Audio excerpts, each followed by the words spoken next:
При нашем ритме жизни остается мало времени на отдых. В нашей программе вы окунетесь в увлекательный мир путешествий, экстрима, охоты и рыбалки. Еженедельно мы будем переносить вас в самые красивые уголки Казахстана.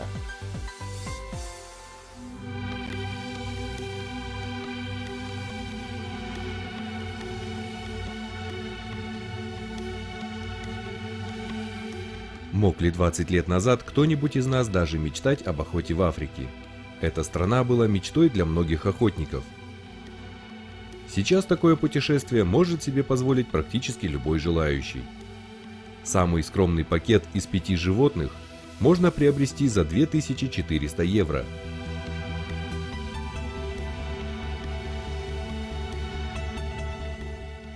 Африканские аутфитеры, еще недавно имевшие смутные представления о Казахстане, сегодня начинают проявлять неподдельный интерес к нашему туристическому рынку.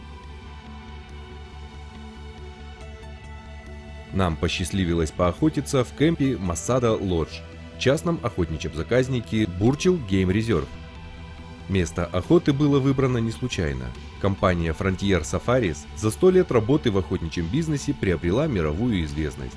И тот факт, что здесь побывали такие личности, как сэр Уинстон Черчилль и Джон Кеннеди, говорят о многом. Семейство Бурчил бережно хранит семейную реликвию – Маузер образца 1895 года, 7-миллиметровую винтовку Дэвида Бурчила, с которой он в 1899 году перешел реку Вааль, а после окончания англо-бурской войны защищал свою хижину от немирных зулусов, львов и леопардов. В 30-е годы прошлого века его сын потихоньку начал перепрофилировать ранчо со скотоводства на охотничий туризм и оставил своим детям рентабельную сафари-фирму. А нынешний владелец ранчо Барри Бурчил развил ее в мощный туристический комплекс с концессиями в Намибии, Зимбабве и рыболовной базой на побережье Индийского океана.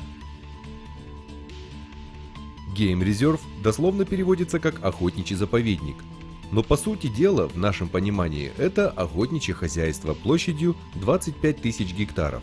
Оно расположено в районе Аликидейл, восточно-Капской провинции.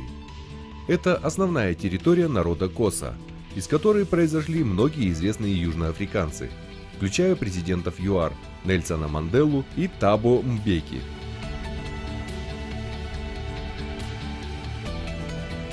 Сегодня сафари – это высококапитализированный кластер экономики провинции, который обеспечивает работой десятки тысяч человек. В основном охотничьи хозяйства являются частной собственностью. Они огорожены забором, и все обитающие в них животных принадлежат владельцам. Сроки и нормы охоты на частных территориях государством не регулируются, кроме нескольких, находящихся под угрозой исчезновения видов. Например, в Бурчил Резерв запрещена охота на леопарда и нескольких хищных птиц. Ежегодно в хозяйстве трофейные охотники со всего мира добывают около 1000 особей копытных животных. В эту цифру стоит вдуматься. Ежегодно на 25 тысячах гектаров производится больше трофейных охот, чем у нас на 234 миллионах гектаров охотничьих угодий.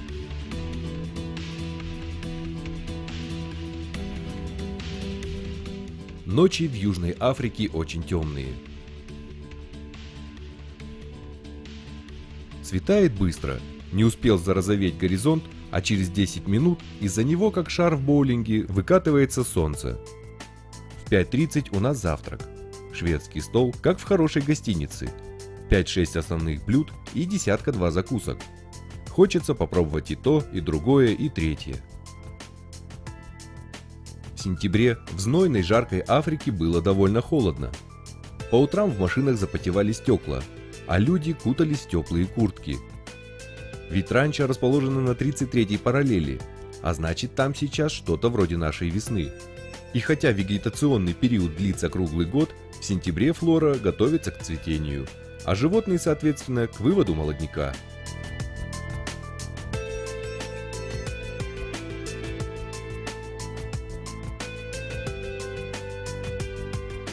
Утром Йоханнес и Армин, приглашенные охотничьи эксперты, раздали нам оружие. Максиму достался Маузер М12 калибра 300 Вин Маг. Перед охотой эксперты из Германии, России, Чехии и Казахстана провели обязательную тестовую пристрелку. После знакомства с остальными коллегами по охоте в нас окрепли комплексы. Оказывается, мы единственные, кто не обладал никакими заслугами и регалиями в области стрелкового спорта. Но после первых же выстрелов Максим успокоился. На всех рубежах 100, 200, 300 и 400 метров старый добрый 300-й калибр с пулей Evolution дал хорошую группу, не более 6 сантиметров.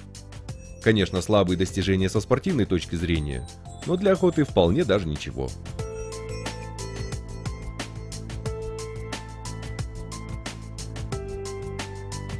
Шефство над нами досталось невысокому крепкому парню Диону и его верному спутнику, юркому и проворному следопыту, трекеру Макаби. С самого начала и до конца охоты каждый охотник попадает под опеку одного PH. Наш скромный охотничий пакет включал в себя два трофейных вида. Это куду и блесбок, и 3 вида по программе санитарного отстрела бракованных особей. Для начала мы выбираем охоту на бородавочника, с учетом того, что домашний опыт охоты на наших кабанов позволит не ударить в грязь лицом. Окей, Вартехок, это хорошая гастрономия, одобрил наш выбор Дион.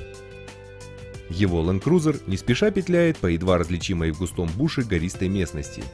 Мы с Макабой сидим наверху и разглядываем окрестности. Зрение у трекера просто поразительное. Он без труда видит всякую живность на ходу, причем без бинокля. Увидев, стучит по кабине, и Дион останавливается. Мы долго сканируем в окуляр бинокля то место, куда показывает трекер. И когда уже совсем отчаиваемся увидеть что-нибудь, вдруг замечаем в кустах пики рогов орикса. В парке обитает более 30 видов копытных. Большинство из них мы могли бы узнать по знакомым с детства картинкам. Но сделать это в буше, издалека, по едва уловимым силуэтам очень сложно. Ну, конечно же, кроме гну, зебр и жирафов. Какова общая численность животных в хозяйстве? Интересуемся у Диона. Это сложно посчитать, может быть 1020. 20 тысяч особей на 25 тысяч гектаров. Причем это крупные животные. К примеру, иланд весит полтонны, гну килограммов 300, жираф и буйвол под тонну. Это ведь больше, чем допустимая пастбищная нагрузка даже для домашнего скота. Есть такое понятие емкость угодий, поясняет Дион. Для диких животных этот показатель гораздо выше, чем для домашних. Потому что дикие звери занимают разные экологические ниши. Например, жираф поедает ветви деревьев, свинья копает корни, антилопы питаются разными видами трав на разной высоте. Дикие копытные все время перемещаются, распределяя кормовую нагрузку равномерно на всю территорию. А вот бараны и коровы уничтожают растительный покров. Стоит отметить, что с востока парк граничит с другим охотничьим заказником, а на западе со скотоводческой фермой. Разница между высотой травянистого покрова за этой и за той стороной забора просто поразительная. Овцы бродят по плешивой, пыльной полупустыне, а с этой стороны луга по пояс. А у вашего соседа есть на территории дикие животные? Нет, конечно, зачем ему? Он ведь не занимается охотой. А нельзя заниматься охотой и сельским хозяйством на одной территории? Не знаю, удивился Дион, я такого не видел. А что выгоднее, охота или скотоводство? Конечно, охота. А почему же ваш сосед не займется охотничьим бизнесом, если это так выгодно? Это непросто. Требуется большой профессионализм, чтобы богатые люди приезжали и платили хорошие деньги. Нужна хорошая гостиница, хорошая кухня и профессиональный штат работников. Нужно уметь все наладить так, чтобы клиент был счастлив. Нужно делать рекламу, участвовать в международных выставках.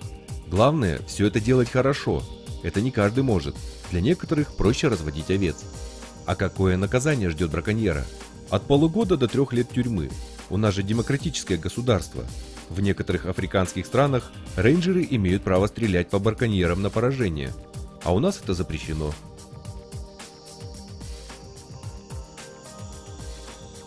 Мы продираемся сквозь буш к небольшому озерку, откуда доносится что-то отдаленно напоминающее хрюканье. Мы замираем. И вот в полумраке буша появляется силуэт бородавочника. Он что-то замечает и начинает шумно втягивать воздух. Стрелять приходится навскидку.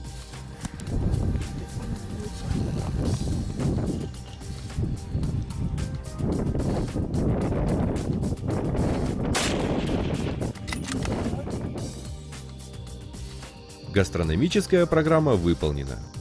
За 3 дня мы успели закрыть весь пакет. 2 близбока и импала. Но неуловимый Куду все еще скрывал свой драгоценный трофей в чаще. И вот, как-то на закате Дион разглядел в густом лесу на склоне горы отличного самца. Видимо, охотничьи боги в этот вечер были на нашей стороне. Они развернули ветер в нужном направлении, оставив солнце за нашей спиной. Впереди, ступая мягко, как кошка, крался Макаба. И вот уже в просвете между деревьями мы видим громадные рога красавца Куду. Куду – довольно большая антилопа, до 300 килограммов, обитает в лесистой, гористой местности. Самцы осторожны, ведут одиночный образ жизни, скрываясь в самых густых зарослях. Их очень непросто там заметить. Нужен хороший бинокль с просветленной оптикой. Стоит он, конечно, недешево, но для того, кто может себе позволить увлечение трофейной охотой, бинокль – это последнее, на чем я бы посоветовал экономить. По африканским понятиям, найти трофейного Куду было непросто. Но тому, кто имеет опыт поиска трофейных козерогов, эта задача не показалась бы трудной.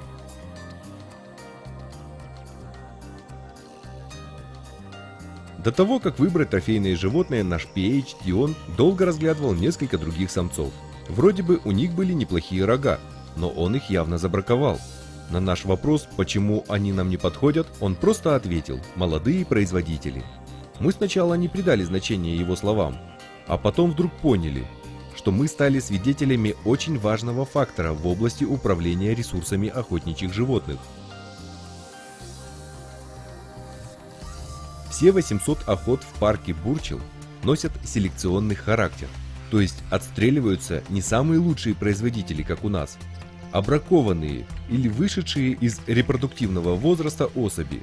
Для того, чтобы точно отличить возраст животного, требуется большой опыт. Результаты совместной работы PH и охотников потрясают, потому что каждый из охотников, даже из участников тура, даже те, кто фактически впервые в руки взял оружие, они все отстреляли свой пакет. Пакетом называется совокупность видов животных, которые вы можете добыть за время своего пребывания на сафари. Южная Африка среди государств, которые практикуют трофейную охоту, является, пожалуй, той самой первой ступенькой, на которую может вступить человек, делающий свой самый первый шаг в трофейной охоте. Высокая зарплата профессиональных охотников требует от них не только умения охотиться, общаться с клиентами, но и зоологических познаний. Если PH привезет на базу тушу перворангового производителя, владелец ранчо не похвалит его за это. Скорее всего, его за такой непрофессионализм ждет увольнение. Количество животных здесь просто потрясает. Мы видели стада блесбоков по 60, 80, даже 100 голов. Огромные стада гну. Если у кого-то будет возможность приехать в Frontier Safaris, приезжайте, не пожалеете. За разговорами мы не заметили, как вернулись в кемпинг.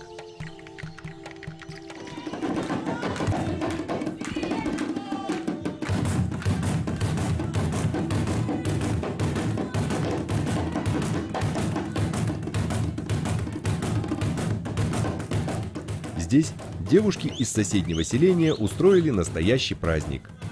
Так лихо отплясывали с бубнами, что охотники невольно тянулись к кошелькам, чтобы бросить в шапку пару десятков долларов. Искусство организовывать сервис и развлечения не менее важная составляющая охотничьей культуры, чем биотехния и селекция трофейных качеств животных.